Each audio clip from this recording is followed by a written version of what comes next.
The incident. James Hall stepped out of the sleek black car and into the cold air of the city streets, feeling the wind stir the edges of his tailored coat.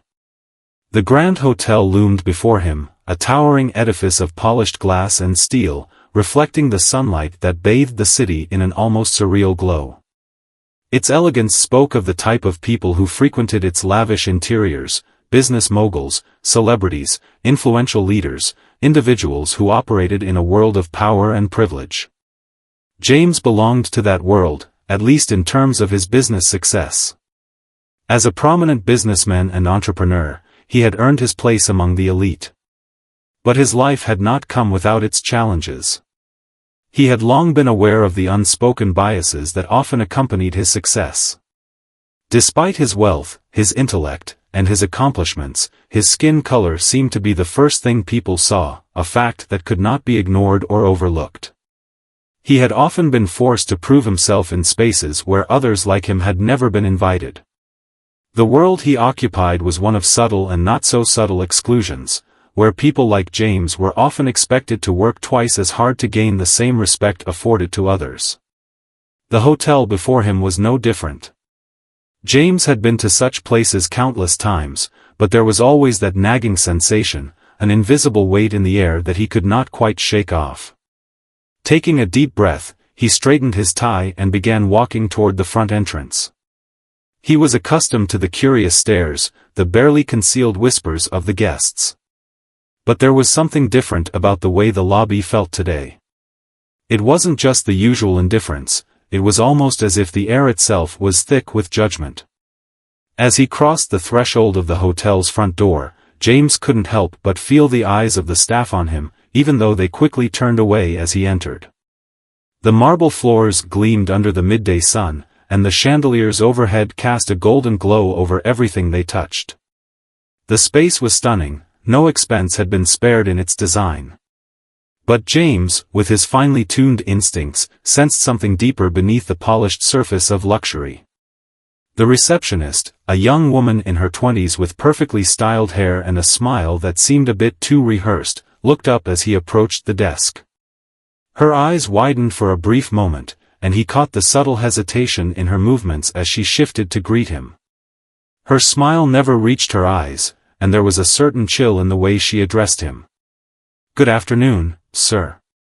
How may I assist you?" she asked, her voice laced with a strained formality. James nodded, doing his best to mask the growing sense of unease that gnawed at him. "Good afternoon. I have a reservation under the name James Hall. I'm here for a business meeting." As he spoke, he noticed the way her gaze lingered on him, just a fraction too long before she quickly looked back to her computer screen. There was something in her eyes, something fleeting, something calculating. It wasn't just the typical professional distance, it felt like suspicion, wrapped in politeness. "Just a moment, sir," she said, her fingers tapping nervously at the keyboard. Her eyes darted between the screen and him, as if she was looking for something. Or perhaps, as James began to suspect, looking for reasons to reject him. He kept his posture straight, doing his best to exude confidence. After a few moments, the receptionist looked up, her smile faltering. "I'm terribly sorry, but it seems there may have been a mix-up with your reservation," she said, her voice taking on an apologetic tone that didn't quite feel genuine. "Are you sure this is the right hotel?" James paused, his breath hitching for a second. The cold reality of the situation began to set in. This was no mix-up. It was no mistake. His reservation had been confirmed, and he had followed every protocol to ensure that his meeting would take place here. But as he looked around the lobby, he saw the subtle shift in the atmosphere. The whispers had quieted, but the tension was palpable. "I'm quite sure," James replied, his voice smooth but firm, keeping his frustration at bay. "I've arranged everything in advance with Mr. David Winslow. I believe he's expecting me." The receptionist's fingers hovered over the keys again, the uncertainty in her movements betraying the lie she was trying to spin. After a long pause, she spoke again, this time with an even more practiced tone of apology. "I'm afraid, sir, there's no reservation under that name.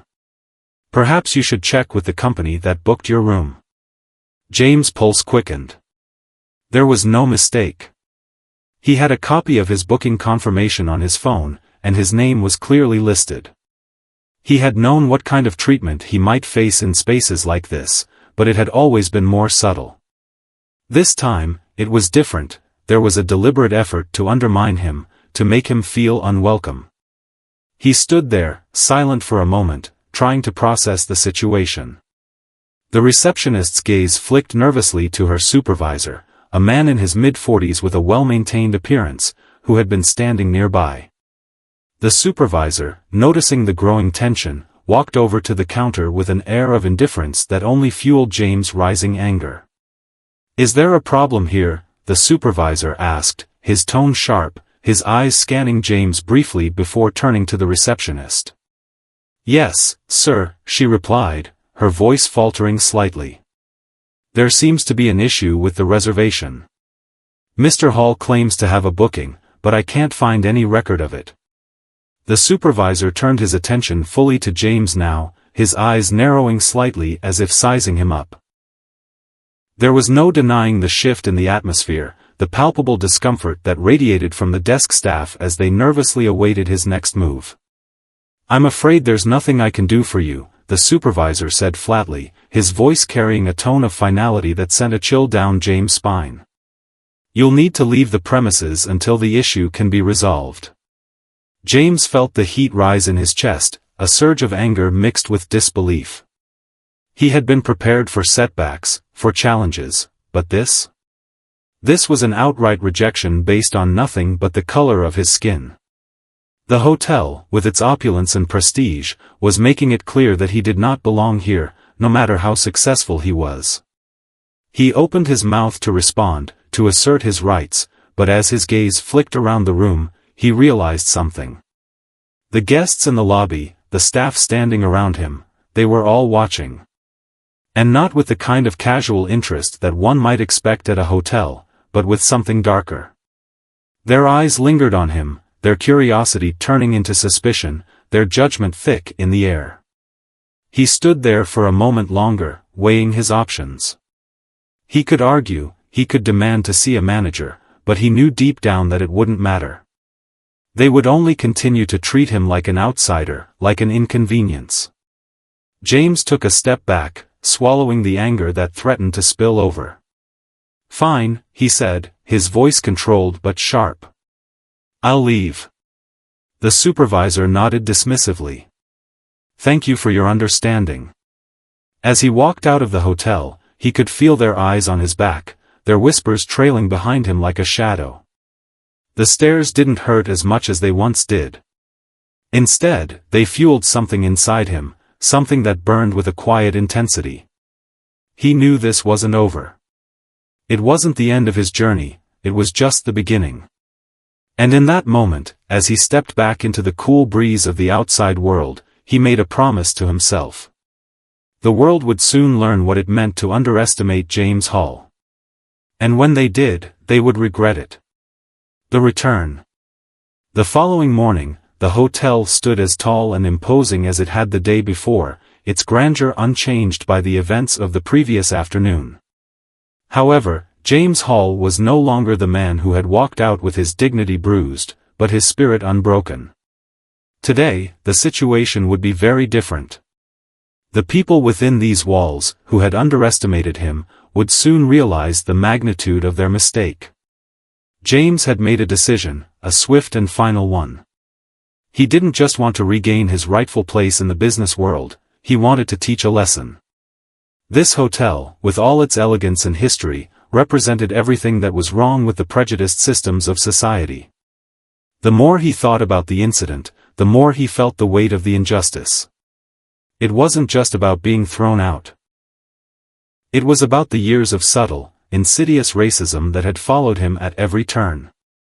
He had the resources, the connections, and the resolve to take control, and he would. The decision was simple, he would buy the hotel and make it his own.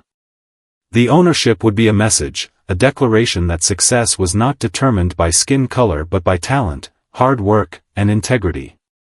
The very same people who had denied him entry would soon be under his command. Over the course of the night, James had activated his network of influential contacts, leveraging every connection he had made throughout his career. He called in favors, reached out to powerful financiers, and brought in legal experts. He had no interest in the hotel's financials beyond its potential for transformation. He was not just buying property, he was buying a symbol, a platform for change. It wasn't enough to be successful, he wanted to see the systems that perpetuated inequality disrupted, starting here, in this very building. By the time the sun rose the next day, the deal was nearly finalized. The paperwork had been signed, the contracts sealed. James had bought the hotel for an undisclosed price, one that would shock even the wealthiest of investors. But the true value of the acquisition wasn't in the money spent, it was in the power that came with it. With that single decision, James had reshaped the landscape of the business world around him. As he stood before the same grand hotel entrance, the air felt different. The cold wind no longer seemed to bite as harshly. He was no longer an outsider. He was a force to be reckoned with. And today, he would walk through those doors as its new owner. His entrance was deliberate, his steps measured and purposeful. As he approached the hotel's grand lobby, the familiar marble floors and towering columns greeted him once more, but this time, they felt like they were bending to his will. The space seemed smaller somehow, less intimidating, as though it knew that a new era had begun. The same receptionist who had turned him away yesterday stood at the front desk. Her eyes widened when she saw him. She blinked twice, then quickly glanced at her coworkers. For a moment, she seemed unsure of what to do, but then she quickly composed herself and greeted him with the same forced smile. "Good morning, sir," she said, her voice slightly faltering. "How can I assist you today?" James smiled, but there was no warmth in it, just a quiet confidence. He had come for a very specific purpose, and today, it would unfold before her eyes. "I'm here to meet with the management team," he said, his voice calm, but carrying the weight of authority. "I'm the new owner of this hotel." The receptionist's expression froze for a moment, her gaze flicking from him to the supervisor who had made the dismissive comment the day before. It took a few seconds for the words to fully sink in, and when they did, the reaction was priceless. What?" She stammered, her smile now completely gone. "I'm sorry, there must be some mistake." "No mistake," James interrupted smoothly. "I'm James Hall, and I've purchased this property. Effective immediately, I am your new employer." The receptionist's face drained of color, her eyes wide in disbelief. She opened her mouth to speak but quickly closed it, unsure of what to say. James could see the panic setting in as her hands began to tremble, the realization of what was happening dawning on her. The supervisor, who had been standing just behind her, now stepped forward, his face pale, his posture rigid with confusion. "You're the new owner?" he asked, his voice shaky. He looked around, as though expecting someone to correct the situation, but no one did. James stood there, unwavering, his expression serene as he watched the two of them try to process the reality of the situation. "Yes, I am," James replied, his tone firm and clear. "And I'm here to make some changes." The supervisor opened his mouth to say something, but James raised a hand, signaling him to stop. "We'll talk later. Right now, I need to meet with the senior management team." He didn't wait for a response. He turned on his heel and began walking toward the elevators, his stride purposeful. The receptionist and supervisor exchanged uneasy glances, but neither dared to stop him. Their eyes followed him as he made his way to the elevator, the silence in the lobby thick with tension. James' presence had changed everything, and they knew it. They didn't yet know what the full implications of this change would be, but they could feel it in the air, the shift in power, the sudden realization that the status quo was no longer in their favor. When James reached the top floor, he was met by the hotel's general manager, a tall, stern-looking man in his mid-50s. His eyes narrowed when he saw James, clearly expecting an unpleasant conversation. "Mr. Hall," the manager began, his voice laced with formality. "I'm sorry, but I believe there's been some misunderstanding. The hotel's ownership has not changed, at least, not that I'm aware of."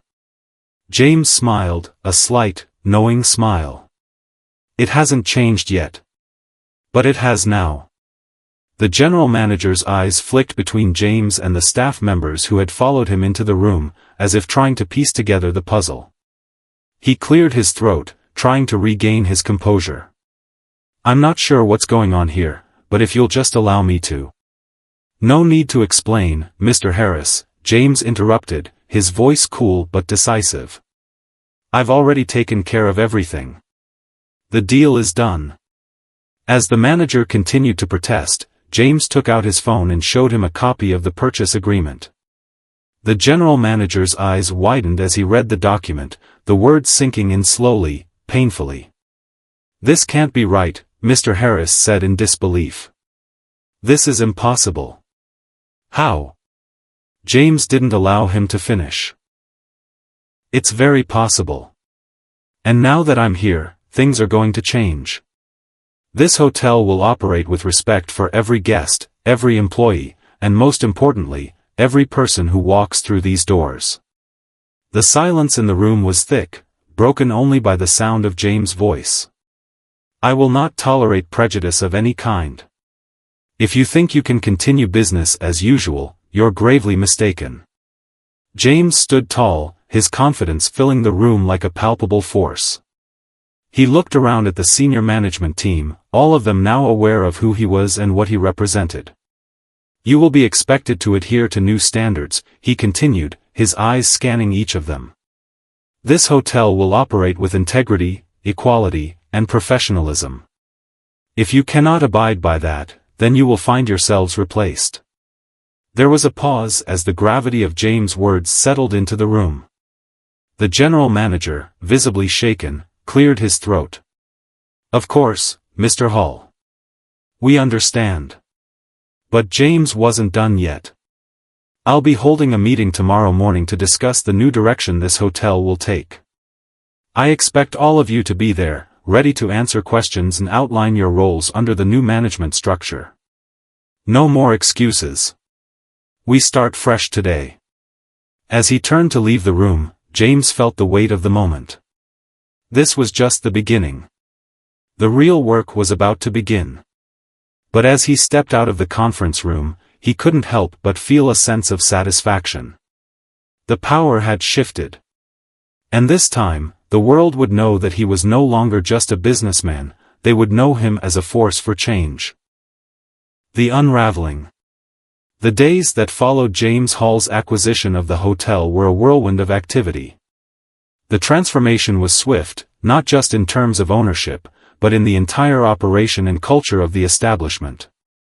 Every facet of the hotel, from the way it interacted with guests to the internal policies it adhered to, was put under scrutiny. James had no interest in just maintaining the status quo, he was here to bring about a complete revolution in how the hotel operated, how its employees were treated, and how the world would view it. For years, the hotel had been a symbol of elitism and exclusivity, a space where certain individuals felt entitled to treat others as inferior based on nothing more than their appearance, background, or wealth. But James knew something crucial that the old management had overlooked: true success wasn't built on exclusion, it was built on inclusivity, respect, and equality. If this hotel was going to survive under his leadership, it would need to reflect these values, and everyone, staff and guests alike, needed to understand that. The first significant change came in the form of the employee meeting James had scheduled for the morning after his takeover. When the senior management team arrived, they were greeted not by a familiar face or a leader who was interested in simply keeping the gears of the machine running smoothly.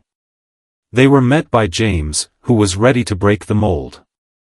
The staff, many of whom had worked at the hotel for years, gathered in the large meeting hall, eyes wary, some hopeful, others uncertain. The buzz of whispered conversation filled the room as James stepped forward. "Good morning," he began, his voice clear and steady, carrying a quiet but undeniable authority. "I'm sure many of you are wondering what's going to happen now that the hotel has a new owner. Some of you may be thinking that things will go back to normal, that the environment here will remain unchanged." He paused for a moment, his gaze sweeping across the room, locking eyes with various employees. The message was clear, there was no going back. "Let me be very clear," he continued. "We're not going to continue with business as usual. The status quo ends here. For too long, this hotel has represented everything that's wrong with the systems of power that divide us. It's been a space where those with money and influence look down on others. Well, I won't allow that." A murmur ran through the room. Some of the employees exchanged uncertain glances, unsure whether to feel threatened or hopeful. But James wasn't done. "You'll all be held to a new standard from now on. I don't care about your past performance, your positions, or how long you've been here. If you treat guests or colleagues with disrespect, if you allow any form of discrimination, exclusion, or inequality, you'll be gone. Just like that. I expect the highest levels of professionalism, courtesy, and fairness from every single one of you." There was a heavy silence. Some faces in the crowd betrayed a mix of apprehension and guilt, but James knew this was necessary. He wasn't just changing the business practices of a hotel, he was shaking the foundations of an institution that had become a breeding ground for elitism. In the coming weeks, we'll be rolling out new training programs focused on diversity, equality, and hospitality for all guests, no matter their background. No more judgment based on appearances, no more biases. We're in the business of serving people, not belittling them. He paused again, letting the weight of his words sink in. The room remained silent, but the tension had shifted. There was a flicker of something in the eyes of some employees, maybe it was disbelief, maybe it was hope, but it was clear that things were beginning to change. As the meeting concluded, there was a palpable sense of unease in the room. Some employees were struggling to accept this new vision, while others seemed unsure whether they could meet the new expectations. But for James, there was no turning back. He would see it through, no matter the resistance. Over the next several days, James worked tirelessly, meeting with department heads and overseeing the implementation of the new protocols. He made it clear that the old guard, those who had contributed to the culture of exclusion, would not be tolerated. He set up a hotline for anonymous complaints, ensuring that no employee felt silenced by fear of retribution. Simultaneously, James began overseeing the renovations that would physically transform the hotel. It wasn't just the employees who needed a change, the hotel itself had become a symbol of outdated ideas. The furniture in the lobby was redesigned to be more inclusive, open and welcoming, with large communal spaces for people of all backgrounds to meet and interact. The artwork that once adorned the walls, featuring wealthy patrons and scenes of exclusivity, was replaced with pieces that celebrated diversity, community, and equality. In the weeks that followed, guests started to notice the difference. At first, it was subtle, a shift in the tone of the staff's interactions with them, a warmth that hadn't existed before. It wasn't just about providing five-star service, it was about offering real hospitality, regardless of who walked through the door. But as the changes grew, so did the tension. The staff, many of whom had been entrenched in the old system, began to show their true colors. Some embraced the changes wholeheartedly, eager to be part of something new. Others, however, fought against the shift with every ounce of resistance they could muster. There were whispers in the halls, quiet protests among the old guard who had spent years benefiting from a system of exclusion. They felt threatened by the changes that James was pushing through, and in the shadows, they began to form alliances, making plans to undermine him. James knew that resistance was inevitable.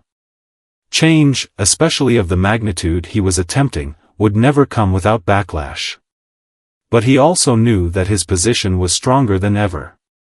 He was the owner now, and his wealth and power allowed him to enforce his vision. He had the upper hand, he could replace those who resisted. He had the resources to make sure that the hotel's transformation continued, no matter who stood in his way. And yet, even as he pushed forward, James began to feel the strain of his own journey. This wasn't just a business venture for him anymore, it had become a mission, a crusade to prove that success wasn't defined by the color of your skin or the background you came from. It was about merit, it was about integrity, and it was about the relentless pursuit of fairness.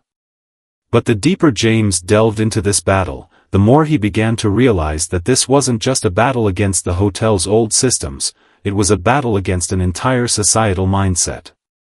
The prejudices that had shaped the hotel's culture were not confined to these walls. They existed everywhere, in every industry, in every corner of the world. And James was determined to fight them.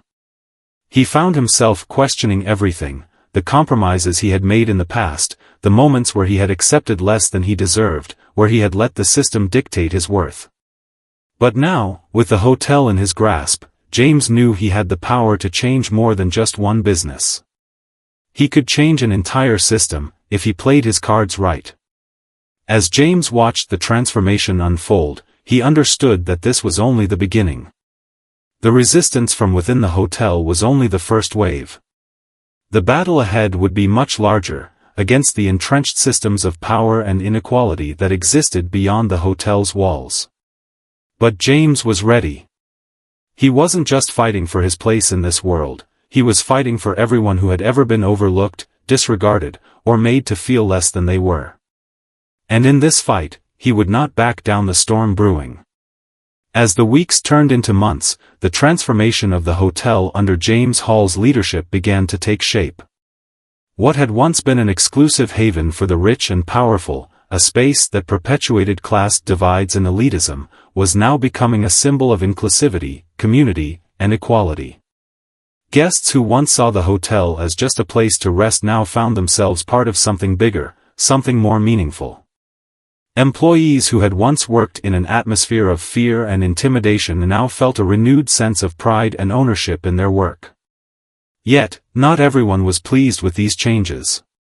The resistance, which had initially simmered beneath the surface, began to grow louder. James knew that resistance was inevitable. It was the price of disrupting the status quo. But even he couldn't have predicted just how deep the roots of prejudice ran. The resistance wasn't limited to just a few disgruntled employees, it was now an organized force, quietly gathering strength, determined to reclaim the power they had once held. It started with small acts of sabotage. There were complaints about maintenance issues, broken elevators, faulty plumbing, problems with the heating system, that seemed to appear out of nowhere. A few key staff members began to accidentally misplace important reservations or provide subpar service to certain guests, all while continuing to express dissatisfaction with the new direction the hotel was taking. The anonymous tips to the media accusing James of mismanaging the hotel or implementing unnecessary reforms slowly grew louder. James had anticipated this. He knew that changing an entrenched culture would not be a smooth process, and he had prepared for the inevitable pushback. He'd placed a few trusted allies in key positions to keep the hotel's operations running smoothly. Still, every time something went wrong, it served as a reminder of just how difficult his path was. The more he tried to reshape the hotel into a beacon of progress, the more it seemed as though the old ways were determined to claw their way back in. In the midst of this growing turmoil, James received an unexpected visit from a prominent figure in the business world, a man named Victor Thornton, one of the city's most well-known real estate magnates and hotel investors. Thornton had long been a part of the old guard, a man who built his fortune off the backs of businesses like the hotel James now owned. When he walked into James's office, his suit crisp and his posture confident, James couldn't help but feel a sudden shift in the air. Thornton wasn't here for a friendly chat, he had an agenda. "Mr. Hall," Thornton said, offering a thin smile as he extended his hand. "It's been a while since I've had the pleasure of speaking with you." James shook his hand, keeping his expression neutral. "Victor, I'm sure you're here for something more than pleasantries.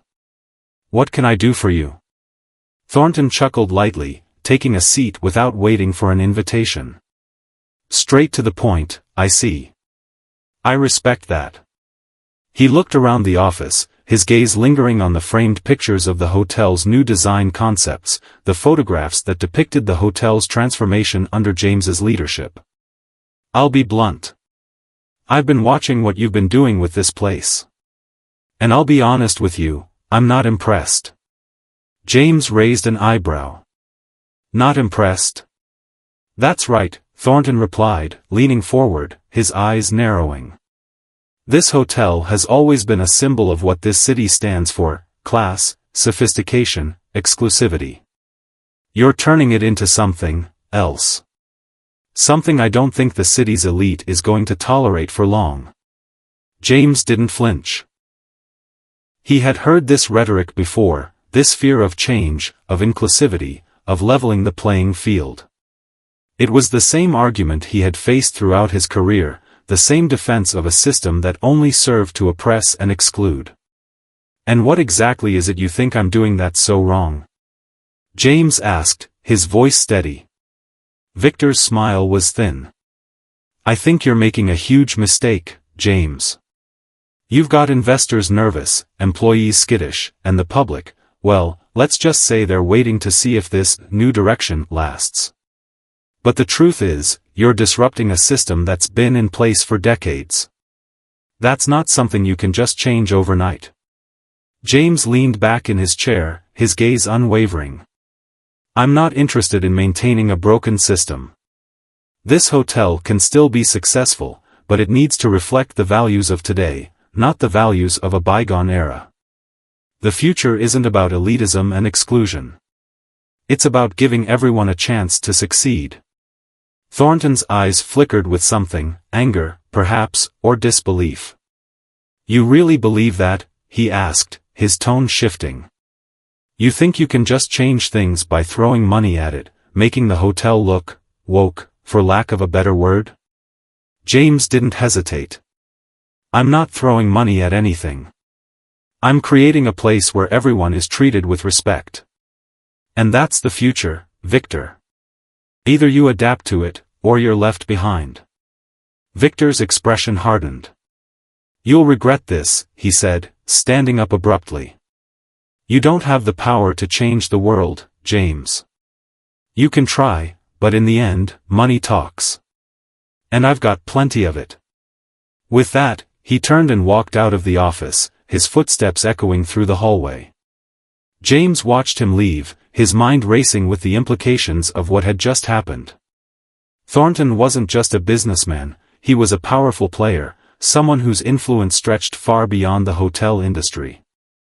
His words lingered in James's mind, a reminder of the forces aligned against him. The old guard was pushing back, and they wouldn't go down without a fight. But James wasn't one to back down. If anything, Thornton's visit only reinforced his resolve. He knew that the battle he was fighting wasn't just about transforming a hotel, it was about changing the narrative, reshaping the way people thought about power, privilege, and success. In the days that followed, the pressure intensified. The media started to pick up on the tension within the hotel. Whispers about James's leadership style, his changes, and the growing unrest among the staff began to spread like wildfire. The sabotage grew more frequent, though it was still largely covert. But James had anticipated this. His trusted allies had worked tirelessly to maintain the hotel's operations, and slowly, the changes began to take root. Still, the stress of the battle weighed heavily on him. The emails from investors questioning his decisions became more frequent. The rumors of impending lawsuits and challenges to his ownership mounted. Even some of the staff who had once supported his vision began to doubt whether the changes were sustainable. Some whispered about the pressure of keeping up with the demands he had set, the internal resistance they couldn't quite shake off. James had always known that success came at a price. But as the days turned into sleepless nights, he found himself questioning just how much he was willing to sacrifice. He had put everything on the line to bring about this change, and the consequences were starting to affect him in ways he hadn't anticipated. But in the face of adversity, he knew there was no turning back. He had started this journey for a reason, and now, it was a matter of seeing it through to the end. The storm was brewing, and James was prepared to face it head-on. He knew the road ahead would be long and fraught with challenges, but he also knew one thing for certain: the future he was fighting for was worth every ounce of effort. And no matter what it took, he was determined to win. The breaking point. As the weeks dragged on, the tension surrounding James Hall's ownership of the hotel reached a boiling point. Every day brought new challenges, new rumors, new sabotage, and new resistance from the hotel's employees and the city's elite. James had long known that true change would not come easily, but he hadn't anticipated just how deep the roots of opposition ran. The old guard was pushing back with everything they had, determined to undo the progress James had made. But James was no stranger to adversity. He had built his empire on the foundation of overcoming obstacles, one after another. Every hurdle in his path had only made him stronger, more resolute. He had faced discrimination, ridicule, and rejection countless times in his life. And now, with the power of ownership in his hands, he was more determined than ever to see this fight through to the end. Still, the weight of it all began to take its toll. The sabotage escalated. Small, seemingly insignificant problems turned into major setbacks. Electrical issues kept cropping up in the hotel's newly renovated spaces. A major guest event had to be cancelled at the last minute due to a sudden plumbing issue. Complaints about the staff's performance began to rise. Guests who once admired the hotel for its impeccable service now found themselves frustrated by delays and poor treatment. Despite all the setbacks, James refused to back down. He had been relentless in his pursuit of change, and this was no different. His staff had been trained, given new responsibilities, and held accountable for their actions. But in the background, there was still a pervasive feeling of unease, especially among the employees who had been with the hotel for years. For some, the changes were exciting and refreshing; for others, they were terrifying, like a shifting sand beneath their feet. They didn't know how to operate in this new environment, one where they were held to new standards, where their long-held privileges were being stripped away. Then, one fateful afternoon, James received a phone call that would forever alter the course of his battle. It was from his personal lawyer, Charles Marlowe, who had been keeping an eye on the situation behind the scenes. "James, we need to talk," Charles said, his voice tight with concern. "There's been a legal challenge. Thornton, along with a few of his allies, is trying to invalidate your purchase of the hotel. They've filed a lawsuit claiming that the sale was completed under questionable circumstances, specifically, that you misrepresented the terms to secure the deal." James's heart sank, but he didn't let it show. He had expected this kind of maneuver from Victor Thornton. Thornton was no stranger to underhanded tactics, and he had the resources to wage a prolonged legal battle. But James wasn't afraid. He had worked too hard, fought too long to let anyone strip this victory from him.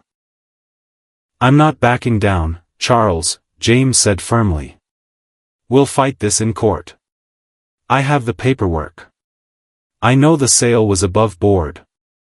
"I know you do," Charles replied. "But this is going to be a long fight. Thornton isn't playing by the rules, and he has connections.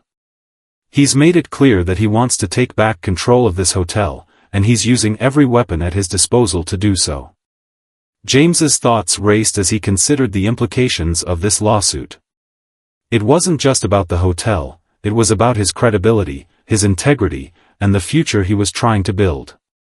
If Thornton succeeded in taking back the hotel, it would be a massive blow, not only to James personally but to the movement he had begun. "I'm not going to let him win," James said, his voice sharp with resolve. "Prepare for the legal battle. But we're not just fighting in court, we're going to make sure everyone knows who's behind this. Thornton isn't just attacking me, he's attacking everything this hotel stands for." The days that followed were a blur of legal meetings, strategy sessions, and media appearances. James knew he had to fight on multiple fronts. The legal battle was already taking shape, but the media, especially the outlets that had long been aligned with the old power structure, were starting to spin the narrative. They painted James as a disruptor, someone who didn't understand the value of tradition and respectability. They framed the hotel's transformation as a misguided attempt to cater to a new generation of customers at the expense of its reputation. James's allies in the business world rallied to his side, offering support through social media campaigns and interviews. But the onslaught from Thornton's camp was relentless. The more the media dug into James's past, the more they painted him as an opportunist, a man who had taken advantage of a fragile system to build his fortune. They tried to make his success feel like a fluke, something that had come at the expense of those who had worked hard for their wealth. The public opinion was divided.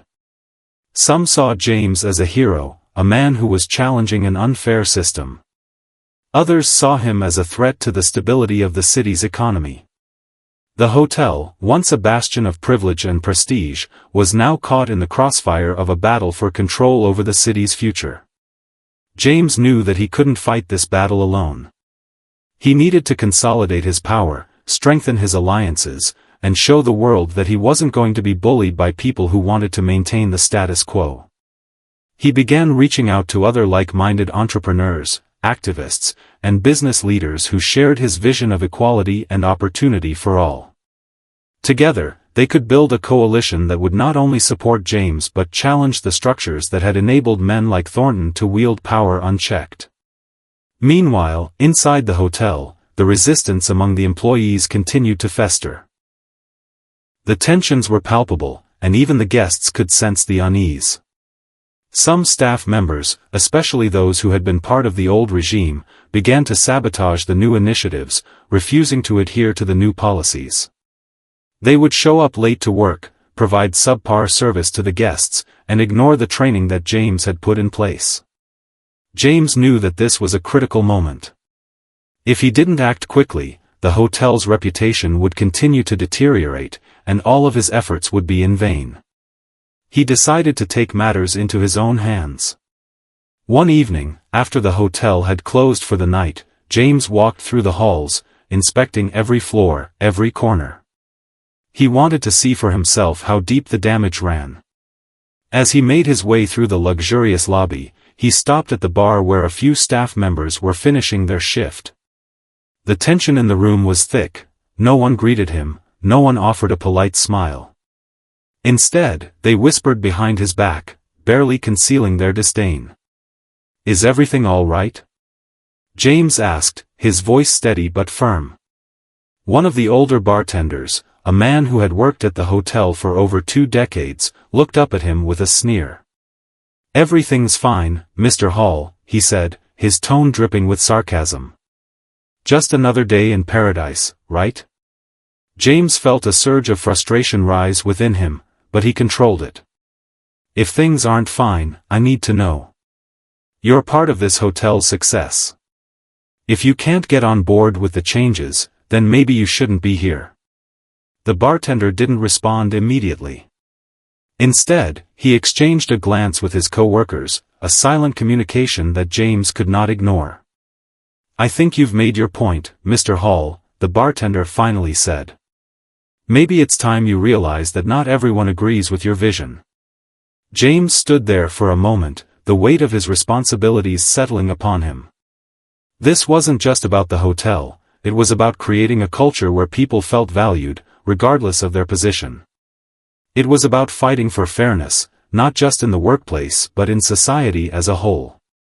"You don't have to agree with me," James said quietly, "but I'm the one who makes the decisions now. And I'm not backing down." As he turned and walked out of the bar, James felt the weight of the battle pressing down on him. The fight was far from over, and the stakes had never been higher. But one thing was certain, he would never give up.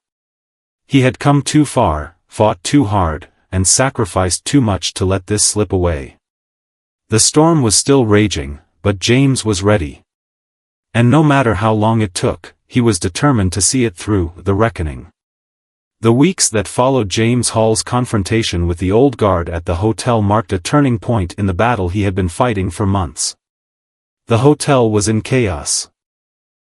Staff members still resisted, sabotage continued to emerge in subtle ways, and the legal battle with Victor Thornton and his allies had only escalated. But amidst the growing pressure, James remained steadfast. If anything, the challenges only fueled his resolve. He had always believed that the path to true success wasn't paved with comfort, it was forged in adversity, in struggle, and in the unwavering commitment to one's ideals. James's relentless pursuit of change had begun to take on a new dimension. He knew that to win this battle, he needed more than just support from his allies. He needed the backing of the people, the guests who walked through the hotel's doors every day, the employees who worked tirelessly behind the scenes, and the city at large. The media, which had once been a battleground, now became an essential tool in his fight. But even as James worked tirelessly to spread his message of transformation, the old power structure was doing everything it could to maintain control. Victor Thornton, along with a group of influential investors, had started to rally support from key stakeholders in the city. They began to spread rumors and half-truths about James's management style, accusing him of mismanaging the hotel, pushing employees too hard, and alienating the city's wealthy elite. The narrative that James was a disruptor, a troublemaker who didn't understand the delicate balance of power, was gaining traction. James knew that this was coming. He had anticipated the smear campaigns, the lies, and the backlash. But as the pressure mounted, he realized that he couldn't fight this battle alone. He needed to unify the people who believed in his vision, the ones who had supported him from the start, and turn them into an unstoppable force. To do that, he made a bold decision: he would take the fight directly to the public. If the media wanted to paint him as an outsider, as a threat to the establishment, he would flip the script. He would use the very tools that his enemies were using against him to build his own army of supporters, those who believed in fairness, equality, and a world where success wasn't determined by privilege but by merit. The plan was simple. James would give an exclusive interview to one of the city's most respected journalists, a woman named Claire Thompson, who had built a reputation for being fair and unbiased in her reporting. Claire had followed James's story from the beginning, and while she had been cautious at first, she now saw the potential for a real story, one that wasn't just about the hotel, but about the larger issues James was fighting against. When the day of the interview arrived, James was prepared. He sat across from Claire in one of the hotel's newly renovated conference rooms, the city skyline stretching out behind him. The room was quiet, save for the sound of Claire's recorder clicking on, capturing the moment. "Mr. Hall," Claire began, her voice steady but with a touch of curiosity.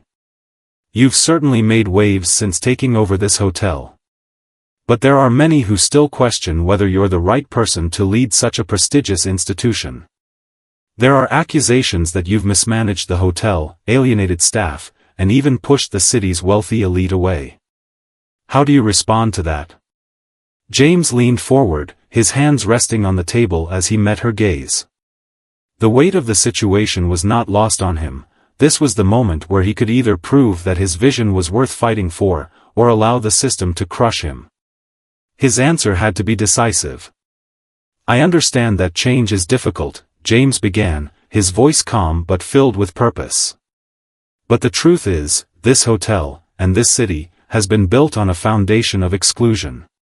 The idea that success is reserved for a select few based on their wealth, their background, or their appearance, it's not just flawed, it's wrong. I didn't come here to maintain the status quo. I came here to challenge it." Claire listened intently, her pen hovering over her notepad as she absorbed his words. James continued, his passion building with each sentence. "People say I'm mismanaging this hotel, but what they don't see is the bigger picture. This hotel has been a symbol of privilege, a place where some people felt entitled to treat others with disrespect. I'm not just transforming the hotel, I'm transforming the culture. The culture of exclusivity, the culture of bias. And that's not going to happen without resistance. Claire leaned back, her eyes narrowing slightly. And what about the accusations that you've alienated the city's elite? That you've pushed away investors and important business leaders? James smiled, a small, knowing smile. The truth is, some of the city's elite don't like the changes I'm making. They prefer a system where they get to dictate the rules, where they can decide who belongs and who doesn't. But I don't need their approval. What I need is the support of the people who believe in what I'm doing. The ones who understand that success isn't about who you know, it's about what you bring to the table. It's about merit. The interview lasted for over an hour, but the message James conveyed was clear: he wasn't backing down. He wasn't afraid of the backlash, and he wasn't going to let anyone dictate the course of his journey. This wasn't just about a hotel, it was about a revolution in how people viewed success, power, and privilege. And James was at the forefront of that revolution. As the interview concluded, Claire turned off her recorder and looked at James. "You've given me a lot to think about," she said, her voice thoughtful.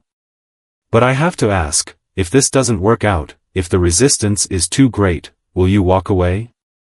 James's expression softened, but there was no hesitation in his answer. "I won't walk away. I can't. This isn't just about the hotel. It's about something bigger. And if I'm going to change anything, I have to see this through." The interview was published the next day, and the response was immediate. The article went viral, sparking heated debates across the city.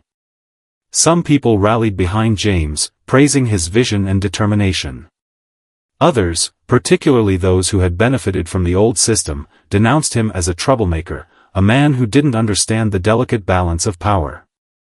But James didn't care about the critics. The support he received from ordinary people, from those who had felt overlooked and marginalized, gave him the strength to keep going. The media coverage of the interview reignited the legal battle. Thornton and his allies, enraged by the growing public support for James, ramped up their efforts to take back control of the hotel. They had hired high-powered lawyers and were using every trick in the book to discredit James's purchase. But James was ready. He had gathered a team of his own, legal experts, public relations specialists, and loyal business allies, who were fighting back with equal ferocity. The stakes were higher than ever. The legal challenge was intensifying, and the pressure on James's shoulders was palpable.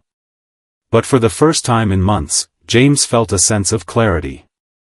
He wasn't just fighting for control of a hotel, he was fighting for something much more significant. He was fighting for a new world, one where power was no longer held by the few but shared by all.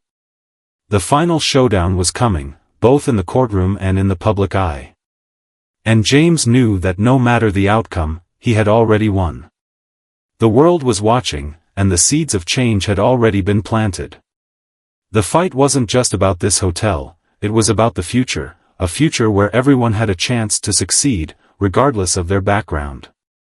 As the battle raged on, James remained resolute. He had faced every obstacle with unwavering determination, and now, more than ever, he knew that the future was in his hands. He would not stop until the change he had started was realized, not just for the hotel, but for the world.